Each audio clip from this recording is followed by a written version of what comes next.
Good evening. My name is Brian Leib. I'm the Executive Director of the Iranian Americans for Liberty. On behalf of our Board of Directors, please allow me to welcome all of you to this evening's virtual Congressional Meet and Greet with Congressman Byron Donalds from the Sunshine State of Florida. This evening's event is our 14th virtual Congressional Meet and Greet of 2021. And before we get started, I'd like to tell you a little bit more about our organization. The Iranian Americans for Liberty are a bipartisan group of Iranian Americans from around the nation that are working together to support and strengthen U.S. foreign policy and national security solutions that bring democracy, human rights accountability, and freedom of speech to Iranians living under the oppressive Islamic Republic of Iran. Please visit our website at www.iranianamericansforliberty.org to learn a little bit more about our organization. And please be advised that this event is for educational purposes only and that all of our events are free and open to the public. So at this time, it's my pleasure to kick the program off and introduce tonight's very special guest. But before we get started with our Q&A, I'd like to read a very short bio about this evening's guest. Congressman Byron Donalds grew up in Brooklyn, New York. He's the proud son of a hardworking and loving single mother. His mother dedicated her time instilling in him that greatness requires sacrifice, which drives him as a devoted family man and United States Congressman. Byron is a graduate of Florida State University, and he received a Bachelor of Arts degree in Finance and Marketing.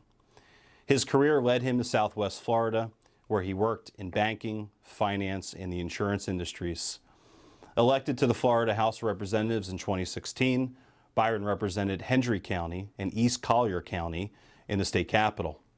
During his tenure in the Florida House, Byron served as the Pre-K to 12 Quality Subcommittee Chair during the 2018-2019 legislative session, and he also served as the Insurance and Banking Subcommittee's Chairman for 2019 to 2020. While serving in the Florida House, he primarily focused on elder affairs, criminal justice reform, and ensuring that each child has access to a world-class education.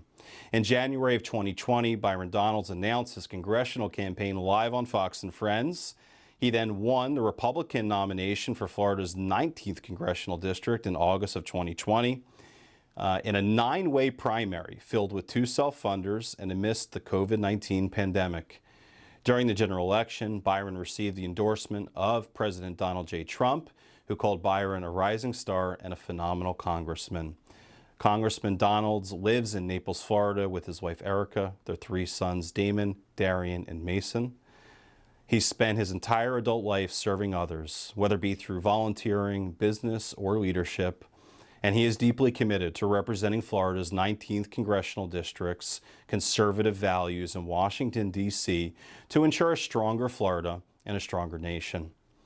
So Congressman Donalds, thank you so much for joining us here this evening. We'd like to turn it over to you for a little bit of opening remarks before our Q&A. Thank you very much for being here. Well, look, it's a pleasure to be here with you, and I want to thank you and your organization, your board of directors, and everybody watching for a real opportunity to come hear a little bit about me, but really listen about the things that are not only facing America that are important to the future of our nation, but really to our allies across the globe, and also to the people who unfortunately might live under regimes like Iran that really need that beacon of light, which is liberty, which changes the life of all people, no matter where you came from, no matter how you grew up, no matter the color of your skin, no matter of anything. I'm simple. My politics are pretty straightforward. I believe in that everybody, every individual has the ability to rise and to thrive as long as they have the opportunities, they have the access, and they have the political framework for them to thrive and succeed. It's what allowed me to really figure out politics later in life than most people. I was apolitical at 25. I didn't really care about politics. Wasn't a thing for me. But I came into politics through the financial collapse a decade ago, a little bit more than a decade ago now. And through that, I realized that I was actually a conservative. I was somebody who believed that government must be limited. It must be restrained. And that when you have the power structure essentially stay within its means and stay within its outlined duties in the Constitution, it really allows for everybody to prosper. So everything that I look at, no matter what the bill is, no matter what the spending allocation is, no matter if it's even our foreign policy, it's all with that goal in mind. Secondarily, it's about making sure that we're just a stronger America, because if America is strong, it gives not only the opportunity for people who come to our shores or who grow up here to thrive and prosper, but it is that beacon of light around the globe that shows other countries what is possible when you trust the people that you have a duty to serve. And when you allow them to thrive and prosper, when you respect the rights of their own property, allow them to retain them, and that you have a sound semblance of government that just creates basic rules to the road. So like I said, I'm simple. Yeah, well said. Very well said. So Let's jump right into our Q&A here. The first question, you've been very strong and a very vocal leader on the issue of reining in federal spending. With House Democrats now rolling out their new tax hikes on individuals and corporations to pay for their $3.5 trillion spending plan, what can you and your House colleagues do to really push back against these Democrats that, in my opinion, are just out of control with this spending? Well, listen, the first thing people need to understand is that the House of Representatives specifically is a majority-driven organization. The unfortunate truth is elections do have consequences. And with some of the election results that happened last fall, Nancy Pelosi is the Speaker of the House, and she wields the gavel like she wields an iron fist. There is no quarter given to any ideas on the Republican side. She never speaks to Kevin McCarthy about anything that's going to happen. Stuff just pops out of her office, and then in the Republican side of the aisle, what we're faced with is filing amendments, bringing motions through the committee process or through the floor process to try to find any way to either stop what they're trying to do or at a minimum slow it down. What we've seen in this Congress is that she has iron-fisted control, and I don't use that word lightly, over her members, because her members will literally vote against amendments that we bring to, at a minimum, make these packages better. And they will vote against them because they know that if they vote for their district and they vote for their people, Nancy Pelosi won't support them in their reelection. That is the environment on Capitol Hill. And so what are we doing? We are bringing all the necessary amendments to at least try to clean up this budget reconciliation bill as much as possible. One that I brought forward in the budget committee on Saturday, and mind you, we met on Saturday. That's how important this thing is for her. One of the ideas I said was that no money in the budget reconciliation can be used to allow the IRS to literally spy on the transactions of every American over $600. Common sense amendment, right? Common sense. Only one Democrat would vote for it. The rest of the Democrats voted against it and killed the amendment in the budget committee. Why? Because they are focused on actually accomplishing this agenda with the slim majority that they have. So we've been taking our message to the American people. We've been letting business owners know what's going to happen. We've been letting individuals understand that this arbitrary number of $400,000 a year, that's all window dressing. That's all politics. The reality is that if you're a small business owner whose income passes through to your federal income taxes, you're going to get caught in these tax increases. If you're somebody that has a family farm or a small business that you've owned for a very long time and they eliminate step-up basis, your children are the ones who are going to have to pay exorbitant amount of taxes that you wouldn't have had to pay just a year ago, 5 years ago, or 10 years ago. The corporate income tax that they say they want to raise is going to make us less competitive across the globe. And what's actually going to happen is we're going to see more of our companies begin to go back overseas, something that President Trump stopped. Because when you actually lower the corporate tax rate, business people say, wait a minute, this is a good tax environment. I think I want to stay here. That's a good idea. That's the tax policy side of this thing. But the thing that's the most insipid is they want to put free childcare. They want to put free family medical leave. They want to put free community college. And those things sound good. And I get some Americans who be like, but we need help. I totally understand that. But the reality is that if the federal government pays for these things, they actually begin to have less value to the people that use them. The quality of the service diminishes. But then also at the same time, the burden of all this additional spending will be felt all through our economy. Prices, which are already rising, will continue to rise. So here's the question I have for a family of four that's trying to figure out how to make ends meet. If the federal government's giving you money, but the cost of everything you buy has increased as a result of it, are you really further ahead? These are the solutions that Republicans are trying to bring. We've been communicating directly with constituencies through media or back home directly, and there's actually been rousing support, I should say, against this package. But it's going to be very, very difficult to stop the Democrats from what they're trying to do. A lot of our hope right now pins on a handful of House Democrats who just are going to do the right thing and say no, and Senators Manchin and Sinema, who have already signaled that they won't support a package like this. Yeah. And so we think there are going to be changes, but we have to wait and see, like most of America. Well, it's certainly just another chapter, I think, in the book of just a massive government overreach when you mentioned about what the IRS is looking to do. So thank you for pushing back on that, and thank you to all of your colleagues for doing the same. So for our next question, we're going to dive into your committee assignments. You are on, I think, 3 House committees. House Committee of Oversight and Reform, Small Business, and Budget. Do you mind telling our audience a little bit more about these committees and how you use this seat to advocate on behalf of your constituents? Well, let me start with oversight. Sure. The Oversight Committee is something that has, frankly, it's in the name, oversight over all aspects of government. Our job is to go in and literally hold the federal agencies accountable for what they're doing. That must be fun. I wish it were fun. Unfortunately, because, again, we don't have the majority, what is actually happening is we're not holding any part of the federal government accountable. Look at Afghanistan. Look at our border. Look at what's happened to small businesses in the aftermath of the pandemic, what I like to call in the post-vaccine world. There have been no hearings and oversight about what the administration is actually doing. There's been no oversight about what's happened with the fact that the French ambassador was recalled from the United States because of some issue with the administration. We've had no oversight or no daylight on any of that. What we've been focused on, unfortunately, is the things that the Democrats want to talk about. They want to talk about January 6th. They want to talk about white supremacy. They want to talk about birthing persons. They want to talk about all these things that aren't key functions of the committee. So unfortunately, where we are right now is that the oversight members on the Republican side, we're requesting a ton of information about what's happening in these different agencies, what's happening in these different segments of not just our politics, but our country, to try to bring actually sunlight and transparency to those issues, to hold the administration accountable, and to try to help the American people understand the decision making that was used to make some of these radical decisions.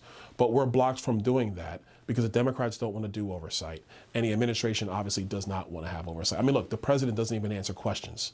So now you understand really how deep this really goes. But the reason why oversight matters to my district is because we, in my office, we answer questions about the IRS, about the passport office, immigration situations, information for veterans with their health care, whether it be the VA or trying to get simple documentation on their status or their discharge status from the military. We can't even get hearings on that to address the concerns of people who live in Southwest Florida or frankly who live in any other part of the country. So we're struggling with that right now. We think that when we take back the House, we're going to have many robust oversight hearings. You know, like Terrell Owens used to say, you better get your popcorn ready because it's going to be spectacular. It's going to be a show, not to just entertain people, but to really get down to what's happening in the administration.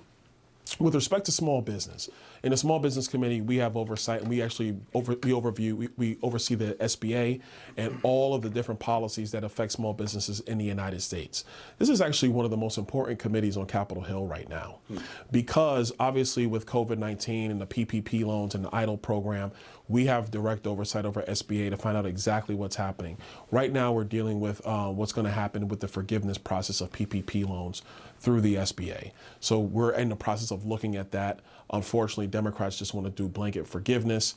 We're like, wait a minute, let's actually check to make sure if we're going to forgive dollars, that people actually used the money in PPP the way it was prescribed and they weren't out defrauding the system, which has occurred, unfortunately. And so again, for all the small businesses in my district, having that direct conduit to the SBA is really helpful to them, and also to help get key information to small business owners in my district and frankly all districts. Now the last one's budget. We talked a little bit about it in the last question, dealing with the budget reconciliation bill. The Budget Committee was actually created in 1974 through the Budget Control Act, and its entire job is to view budget reconciliation orders, or to actually review an actual budget, which Congress has not passed in a very long time, mind you. And we're the committee responsible for reviewing all of the money that wants to be spent by the 12 appropriating committees in Congress. So that affects everything from agriculture to our environment, to the IRS, obviously, Department of Energy, Department of Education, Department of Homeland Security, on and on and on. And so it gives you a real high-level view of the entire federal budget, and that matters to every American, frankly. I must tell you, we've hosted now 14 Members of Congress so far this year. You're the first that I believe that we've hosted that sits on 3 committees. So it sounds like you're busy. We're a little busy, but I don't mind it. That's good. That's what I get paid to do. That's my job. Indeed. For next question, let's talk about a situation that picked up a lot of steam last year and unfortunately really isn't losing any of its steam, and that's the defund the police movement. What do you think about this movement? I mean, I think I know what your record is in terms of standing with our men and women of law enforcement, but tell the audience a little bit more about, how you feel about law enforcement and, what's happening in this country with regards to that. Oh, I think it's dumb. I think that movement is the worst thing that people could have tried to bring into America. The reason why is because, look, I grew up in the inner city. I'm not going to play politics with this.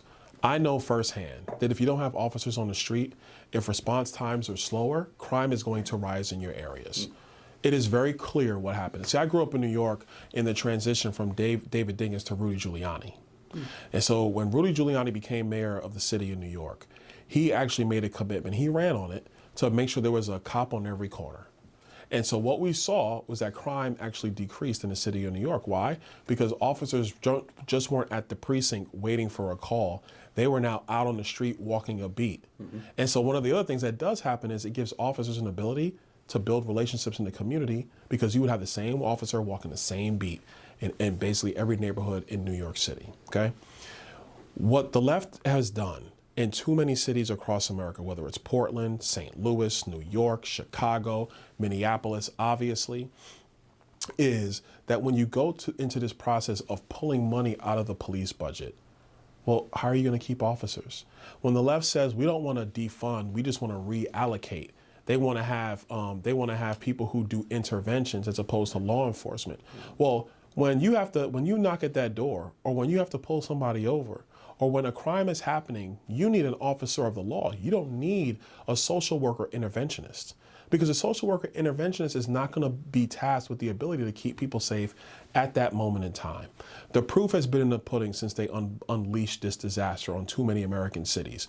Crime has systematically risen in every one of these cities across the board. So much so that some of these cities have very quietly begun to reverse course. Bill de Blasio, Bill de Blasio is a socialist. Let's just be very clear about that. Yeah. Bill de Blasio very quietly put money back into his police budget. Do you know why? Because the people who live in the city of New York, which is like one of the greatest melting pots on the face of the earth. So we have people from everywhere in New York. Everybody across every ethnic, racial, socioeconomic line understood we need officers back on the streets. And so Bill de Blasio quietly started putting money back into the police budget. But actually in Portland, he started quietly putting money back into the police budget. Seattle started quietly putting money back into the police budget because the program was an absolute failure. And people were less safe. Business owners were less safe. And here's why this is important. It's not just about police. In a society, you cannot have a robust economy if you don't have security and safety. You cannot have a quality education system where children have the ability to learn and excel and grow if you don't have a safe community and a safe society. So having the police is more than just arresting people. It's more than just incarcerations. It's more than, unfortunately, the images that we have seen. And obviously talking about George Floyd, but the others that we have seen. It's bigger than those things. Police and law enforcement is supposed to provide the security framework so people can thrive and succeed in America. If you take that away, you're taking away people's capacity to thrive and succeed in America. That's why what the left has done has been so disastrous. Too many of our inner cities have suffered as a result. And even liberal, Democrat, socialist mayors have begun to reverse course because they've seen the actual evidence of what happens when you defund your police. And to speak to that, First of all, well said. But to speak to that, just to add a little anecdote. So I'm originally from Philadelphia, Pennsylvania. And the mayor of Philadelphia came out yesterday and announced that the city has now reached 400 homicides, which is a 300% increase over last year. And we still have 3 months left in this year. So to your point, yes, when you take police off of the streets, crime's going to go up. It's, pretty simple formula, shameful. right? It's shameful, and it doesn't have to be that way. Look, I get it. Everybody was home during COVID. You saw what happened with George Floyd dying. It was heinous. Everybody believed it was heinous. But to then go to a radical extreme where you're now going to say, because of what Derek Chauvin did, now you're going to put that on every police officer in the country, that's outrageous. One of the reasons the police reform bill up here in Capitol Hill died was because the Democrats wanted to get rid of qualified immunity. Well, most people don't know what qualified immunity is. Qualified immunity actually protects officers who are on the job and protects them from being personally, financially liable for their actions. Law enforcement has 40 million interactions with citizens every single year. 40 million. So you're going to send officers out there in the street who, frankly, are middle-class people like most of America, just trying to do a job, trying to make ends meet, and trying to get home to their families at night. You're going to make them personally, financially liable for anything that goes wrong at any given time. I told the Democrats very clearly, you're not going to have police officers. They're not going to go into the field. Many are going to retire early. We already saw that with the whole defund the police movement. If they had passed a revocation of qualified immunity up here on Capitol Hill, it would have been a disaster for the security of our country. well said. So thank you, Congressman. We certainly agree, and I certainly agree with you, that supporting our law enforcement needs to be a non-negotiable throughout our society, and very thankful that you're an outspoken supporter of law enforcement. So we've covered a couple domestic issues. Let's switch gears a little bit, talk a little bit about some foreign policy. So the Islamic Republic of Iran constantly chants death to America, death to Israel, ever since they came to power in 1979. Now, with the recent sham elections in Iran, Abraham the Butcher Raisi was sworn in as Iran's new president. He's a hardliner that has earned that nickname of the Butcher, given to him by the people of Iran for his role in overseeing the execution, unfortunately, of thousands of citizens. So I'm curious, not that he's probably listening to this, but if you were to have a message for the president of Iran, what would it be? The first thing I would say is that under normal presidents, I would say we're going to be watching and we're going to be vigilant. But with Joe Biden, I have no idea what that even means. So now, I'm going to put that to the side for a moment. To the new president of Iran, the Butcher, however you want me to call him, we're going to be watching. The one thing that must be understood is that what's happened in Iran the last 40 years now has been a travesty for not only human rights, but it's been a travesty for peace, not just in the Middle East, but around the globe. When the Green Revolution was actually at one of its apex in 2009, and then President Obama did not actually identify, call out, and stand by the Green Revolution, that was actually quite sad for our country, because it was an opportunity to help change the political dynamics on the ground by showing support for a group of people who just wanted to be free and they wanted peace. They don't want to have to live under a theocracy. They don't want to have to live under a radical theocracy. And they don't want to have to live under, frankly, a radical, theocratic, terrorist state. So we're going to be watching what goes on in Iran. It makes it more difficult with what just happened in Afghanistan. I'm going to be very clear about that. And that's why I made the first statement I made. But to the new president, we're going to be watching very, very closely what his actions are. And I think that with respect to, obviously, not just Israel, but the other nations in that region of the world, and frankly, to our national security interests here at home, what happens in Iran is going to be critical going forward. I firmly believe that, are they the Chinese government? No, I do not think so. In terms of military might, economic might, and all that, that's just clear. We all understand that. But the ideology that moves Iran is very important to global security, which obviously we have a strong hand to play in that, and we have a responsibility to the world. So we're going to be watching. That's my message. And it's interesting you bring up China. So with President Biden now sitting in the White House, there certainly has been a vacuum of American power throughout the Middle East. China has seized that moment, and a couple months ago, just share with you anecdotally, I believe they did a 30-year deal with Iran for around $40 billion, where they're going to be investing that kind of money into Iran. And it's worth noting that Iran, for the most part, has been kind of like really frozen out of kind of the world, kind of similar to North Korea. Right. No one puts money into that country because they know it's not going to go to helping the people of Iran. It's going to go to enriching the mullahs in Iran. So this is a big deal that the Chinese are going to be dumping billions of dollars into that country. And, you know, I certainly think it's because President Biden continues to project this weakness onto the world. And what happens when you project weakness? Your adversaries take advantage of it. Well, listen, let's be very clear. Xi Jinping knows what he's doing. He sure does. He sees an opportunity where the American president is weak on the world stage, and frankly has shown frankly little care about what happens on the world stage, and so he's exploiting it. To the mullahs, I would say, be careful. The Chinese drive a hard bargain, and they don't care about your ideology or your theocracy. They care about China's interests and China's interests alone. The move of the Chinese is of great concern, obviously, to, I think, not only to myself, but many members of Congress. And I truly do think that's bipartisan, because China does have one goal in mind, and that is to be the world superpower, both economically and militarily. And they're moving at warp speed to make it happen. They sure are. So our next question, we're going to keep our focus on this current administration right now. As you might know, Congressman, over the summer for around 6 weeks in Vienna, the U.S., along with other countries, was in Vienna trying to get the Iranians back into the JCPOA or some type of form of the JCPOA. Now, the Iranian regime, and now with Raisi taking power, they've stated that they're not going to entertain any conversations with the Biden administration unless the U.S. removes all sanctions and re-enters the JCPOA with no conditions placed on the Iranian regime, which we'll get to a little bit later.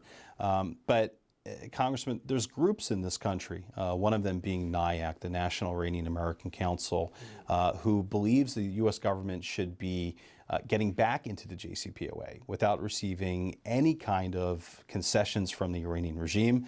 Our organization has certainly taken the opposite position on this issue.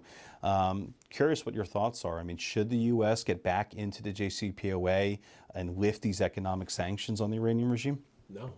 I mean, that would be idiotic and disastrous. We should not do that. Look, there's a reason why President Trump ripped it up and got out of the deal. Yes. Because it was a bad deal for us. Basically, we gave them money to say, please behave and don't enrich uranium. They were enriching uranium. Now Joe Biden is in, and I'm going to go back. Afghanistan is falling. And what are the Iranians doing? What are the mullahs doing? They're now moving their uranium enrichment at warp speed now. 60%. Why would we engage in any deal with that with no preconditions? That makes no sense to me at all. We should not be doing that. With Iran, what we should do from an economic perspective is we need to move quickly and put them in a box. I'm not sure what the president is going to do, but that's what I would do. But this is also what's troubling about what's going on with China investing $40 billion. Because if you're the Iranians and there's $40 billion coming in from China, I don't care if you come to the table or not. Exactly. And that's why that's the attitude that they have. Exactly. Because they have money coming in from somewhere else. So, if you don't want to play ball with us, then your adversary will play ball with us. And it puts them in a power position. That's why I don't want to harp on it too much because we're talking about so many things. But that signals one of the major disasters of Afghanistan outside of specifically Afghanistan, because it weakens our position on the world stage. It weakens our position here in the United States from a geopolitical standpoint, and it weakens our abilities to actually help the Iranian people on the ground who do want liberty and peace. Now we're operating from a position of weakness where the mullahs literally are telling us, I'm not getting into any deal unless we have a deal with no preconditions. There has to be a full stop on that immediately. Yeah. There should be no negotiations immediately. We should actually be moving to stiffer sanctions against the Iranian regime. And then we reset the playing field and we go from there. And I think You just made a very important distinction between the Iranian regime and the Iranian people, and certainly there's a lot of members in Congress that maybe don't make that distinction enough. But thank you for making that distinction. I can tell you, Congressman, the Iranian people love this country. They look up to America and look up to our values, and hopefully one day they'll have some of the basic human rights that we have here in this country. I think that day will come at some point. So let's keep the focus on the Iranian regime. It's widely known that this regime funds terrorism all around the world. They have been providing support for Hamas in Israel, Hezbollah in Lebanon, the Houthi rebels in Yemen and everywhere else that the Houthis are. And over the last couple of months, there have been Iranians bravely protesting inside of Iran this very reason. They've said things like, "Death to the dictator, stop spending money overseas and help us." And the people, they're just sick and tired of it. They're sick and tired of their government funding terrorist proxies around the world while they don't have basic human rights or access to things like running water or dependable electricity. What are your thoughts on that? And I'm wondering, do you stand with the Iranian people who have bravely risen up to protest the regime? Oh, I absolutely do. Because they're standing up in the face of true tyranny. Listen, in America, I'm thankful that we have the ability to speak freely. I'm thankful when people protest and protest peacefully. I fully support it. Speak your mind, because the truth is, in America, you're free to kind of do just about anything you want, as long as you're not directly harming somebody else. So you're free to do that. That's a wonderful thing. But for so many people who protest the ills that they think exist in America, they will never be even allowed to speak in Iran or another state just like it, Cuba, when it comes to this. So I fully support the people, the Iranian people, standing up for their freedom and for their rights. This is what you need to do. And I understand the costs, because like the framers of this nation, in some respects, they're pledging their lives, their fortune, their sacred honor in order to fight for the thing that matters more than any political map cares about or state lines or country lines. It's the ability for people to be free. Now, with respect to the mullahs in the Iranian regime funding terrorism around the globe, that's outrageous. We all know what happens. There's a reason why President Trump acted decisively on Soleimani. There's a reason for that. Because this is what the Iranian regime has been up to for the past 40 years. And it's been a travesty on the world stage. It's been a travesty, frankly, in the Middle East, obviously. I think one of the things that is not talked about not nearly enough were the Abraham Accords that occurred towards the end of the Trump administration. Because what it showed is that nations that are basically Muslim countries, Islamic countries, can be at peace with a Jewish state. They can be at peace, and people can thrive and prosper. And that's a good thing. Because look, I don't care about anybody's politics. I mean, I do care about people's politics in the United States, but around the globe, we have our own politics. We all worship the God we choose to worship. Whether it's from my perspective, God in heaven, or it's Allah or whatever. That's fine.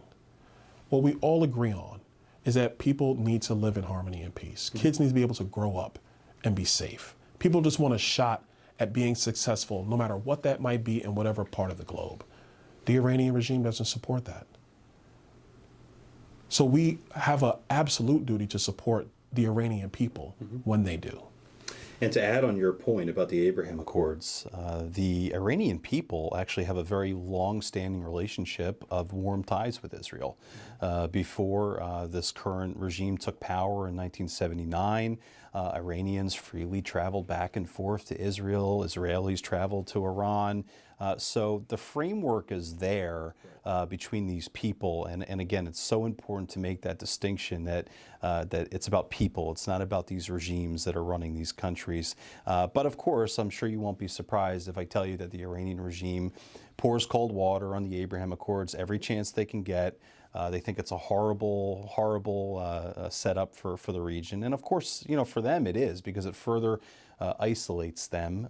And you have Israel, the UAE, Bahrain, Morocco, Sudan, other countries that are coming together in peace here, and it's a very beautiful thing. So hopefully they continue, the Abraham Accords, hopefully they continue to grow even more in the region. I mean, I hope so. And I think frankly, what's going to have to occur is I think it's going to have to be Israel, and we'll see if the current prime minister and the current way their government is structured, and other states in the region, other countries in the region, just begin to do that on their own and build out those peace negotiations and create those agreements on their own. I do agree about the isolation of Iran. If the regime is isolated in the region, that obviously weakens their power back home in Tehran. And it gives the people even more ability to have the freedom they so richly deserve. Well, the Abraham Accords, I think, are the gift that we'll keep giving in that region. And we should note it was President Trump and his leadership that saw that vision and executed on it. And hopefully President Biden at some point will take a page out of that book. But let's keep our focus on the Iranian regime here. Just a couple more questions before we wrap up. On July 30th, the Iranian regime sanctioned an attack on a commercial shipping vessel in international waters. The vessel was called the Mercer Street. This is not the first time that the IRGC has attacked a commercial shipping vessel, and it probably won't be the last. It was, however, Congressman, the first time people died in one of these attacks. And, you know, President Biden, I don't think we should be surprised, has been largely silent on this issue and silent really on anything with regards to Iran. So we believe that President Biden has certainly emboldened this regime to expand their attacks throughout the region because the president is projecting weakness, not strength, which is something President Trump, I think, knew, in that it's peace through strength, and people understand what peace through strength means. So I'm curious, do you have a message for President Biden regarding his continued weakness towards the Iranian regime? I would tell the president that he's got to, toughen up. I think one of the things when it comes to foreign policy, especially direct military actions or other actions that may occur, I'm not sure what the president did or did not do with this particular situation. What I'll say is that it definitely deserves a response. That's number one. But number two, and more importantly, is that on the world stage, it's no different than on a street in Brooklyn, New York. If you project weakness, everybody knows. If you project strength, everybody knows. And people will act accordingly. This is no different from what Iran is doing, to what the Taliban is doing right now in Kabul, to what the Chinese are doing with their aggressive movements around the globe. Because when there is weakness and there is less strength in the world, you create a vacuum that is going to be filled. When you have our allies questioning why they're dealing with us, are we going to stand behind them? These are all the issues that occur when you have that level of weakness. So what I would tell the president is, do not be afraid of the strength, not only of our military, but the stature of our nation. Use it and wield it. I'm not saying we have to be in every war in every country around the globe. I do not agree with that. You're actually talking to somebody who, for a long time, held a position that maybe it is time to leave Afghanistan and come home. But it is the way you leave, it is the way you execute, it is the position you maintain that then sets up every other incursion or exchange with a foreign nation, especially when you're dealing with your enemies and your rivals and your adversaries. And so that's my concern for the president. That's what I would tell him. It is important, and I do agree with this. I think sometimes in Capitol Hill, we've kind of gotten away from the, domestically we can fight it all out, but when we go across the water, we speak with one voice. We're one America. So I would really challenge the president to use the strength of our nation, and don't be afraid to deploy that, because the one thing I've seen from world leaders is they want the United States to move with strength. They don't want the United States to withdraw, because with having the United States withdraw and move with weakness only exposes them, and it makes them less safe. And that's not what we should be doing. Well said. So our last and final question, we're taking off the politics hat here, and we're going to get to know you, Congressman, as Byron for a little bit here, cool, if that's okay with you. So tell us, if you could have dinner with any two people, deceased individuals, who would they be, and where would the dinner take place? Ooh, and they had to have passed away. You could be flexible if you'd like. All right. I'm open. So I already know the first. Okay. The first would be the late great Kobe Bryant. I'm a Kobe guy. In my office, I have a piece of canvas with one of his quotes about Mamba mentality. I mean, we're the same age, but I was always a huge fan. And I think, people will look at it like, well, how could you be a fan of Kobe Bryant? He had his issues. Well, first of all, I never speak ill of the dead. The man has passed away. But number two, and more importantly, I would say that he had a work ethic and a tenacity that was unmatched, that was met by very few people. And I think to be able to pick his brain and enjoy that dinner would be fantastic. The second one, actually, you know what? Here's what I'm going to do. It's going to be Kobe or Michael Jordan. That's quite the dinner. It's going to be a crazy dinner. Is quite the and I'm going to dinner. moderate it. Okay. I'm going to be like Stephen A. Smith. Shout out to Stephen A. Smith. I'm going to be like Stephen A. Smith, and I just want to see them go at it. I appreciate Who's the better? Philadelphia references here. That's the second Philly reference there. Well, I appreciate it. listen, my Cowboys handled business. 41-21, we handle business now. I shouldn't have mentioned anything. Yeah, you went too far. But I'm saying, we handled business. So, how about them Cowboys? But Dak looked good. He looked Dak good. looked really good. I'm happy for him. I'm happy my guy looks like he's back. We'll see how the rest of the season goes. My defense is looking good. But I would do Michael Jordan and Kobe Bryant. And I would just sit there and have dinner. Now, where should we do this? Oh man, it's gotta be Vegas. The Bellagio. Okay. The Bellagio, Vegas, me, Black Jesus and sneakers, Michael Jordan, and the Mamba, the Triple Ochos. It's a great answer. Again, love the Philly references. We'll talk a little bit offline about that, so you don't beat me up about what happened last night. That was tough to watch. That was very tough to watch. It was great to watch. What are you talking about? It was fantastic. Well, listen, It was not tough. It was not easy to watch, okay? And listening to Steve Levy, by the way, announce a game, the guy needs to go back to the NHL, in my opinion. That's just my opinion. Yeah, he does. He needs to go back. I like Steve Levy, but he's not a football guy. No, not at all. Okay, well, great answer. So, Congressman, thank you so much for being here with us. And, we've reached our time limit for today's conversation. But on behalf of our organization, the Iranian Americans for Liberty, I want to thank you for taking the time to connect with our community. I'd like to give you an opportunity to give some, brief closing remarks. So tell us, what's your message to the Iranian American community throughout this country? Stand strong. I think the number one thing we've seen, especially in politics the last 24 months, is that you should never be afraid to actually speak your mind. Stand for the things that are important to you. Stand for a free Iran. Do that, because that's going to matter not just, obviously, for your countrymen, but it's going to matter for the world.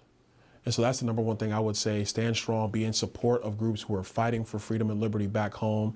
And you have allies here on Capitol Hill like myself and so many others who will always be with you. Well said. Thank you, Congressman, so much for your time. We are so grateful to have you with us this evening, and for all of your hard work in the People's House. We are behind you all the way. As this event comes to a close, it's a good time to tell our audience here about our next event that is actually happening tomorrow. We will be co-hosting an event with the Center for Security Policy at 1 p.m. Eastern Time to examine the potential expansion of the Iranian regime's sponsorship of terrorism under the new president in Iran, and also in the wake, to your point, of the U.S. withdrawal from Afghanistan. The event will feature Congresswoman Claudia Tenney, national security defense experts such as Victoria Coates, Marshall Billingsley, and Simone Ledeen. So we hope you can join us tomorrow at 1 p.m. And Congressman, thank you so much for your time, for your support. As I said, we're behind you all the way. Thank you very much. No, thank you. It was awesome. Thank you.